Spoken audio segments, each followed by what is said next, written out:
வீட்ல பூனை வளர்க்குறீங்க அப்படின்னா தயவு செஞ்சு இந்த வீடியோ பார்க்காதீங்க. ஏன்னா இதை பார்த்ததுக்கு அப்புறம் உங்க பூனையை பார்த்தே நீங்க பயப்பட வேண்டியிருக்கும். லண்டன்ல இருக்கக்கூடிய ரச்சேல் அப்படிங்கிறவங்க ரொம்ப பாசமா ஆலிவர் அப்படிங்கிற ஒரு பூனையை வளர்த்துட்டு வந்திருக்காங்க. ஒரு நாள் ரச்சேல் அவங்க வீட்டில் தூங்கிட்டு இருக்கும்போது அவங்க வீட்டு பாத்ரூம்ல இருந்து தண்ணி சட்டக்கூடிய சத்தம் கேட்டிருக்கு. பட் ரச்சேலுக்கு இருட்டுனா பயம் அப்படிங்கிறதுனாலையும் இப்பதான் எல்லா டாப்பையும் செக் பண்ணிட்டு வந்தாங்க அப்படிங்கிறதுனாலையும் எழுந்து போக பயந்து போய் அவங்க பெட்லயே படுத்துட்டு இருந்திருக்காங்க.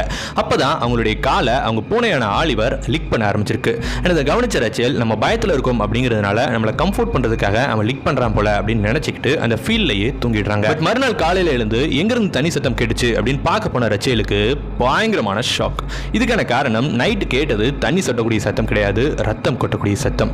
எஸ், அவங்களுடைய பூனையான ஆலிவர் கழுத்து அறுபட்ட நிலையில அவங்க பாத்ரூம்ல தலைகீழ தொங்க விடப்பட்டிருந்தது. இதுல இன்னும் ஷாக்கிங்கான விஷயம் என்ன அப்படின்னா ஆலிவரோட ரத்தத்தால அந்த பாத்ரூம் செவுத்துல எழுதப்பட்டிருந்த ஒரு சென்டென்ஸ் தான். அண்ட் அது என்ன அப்படின்னா, டீமன்ஸ் கேன் லிக் டு, அதாவது பேய்களாலையும் லிக் பண்ண முடியும்.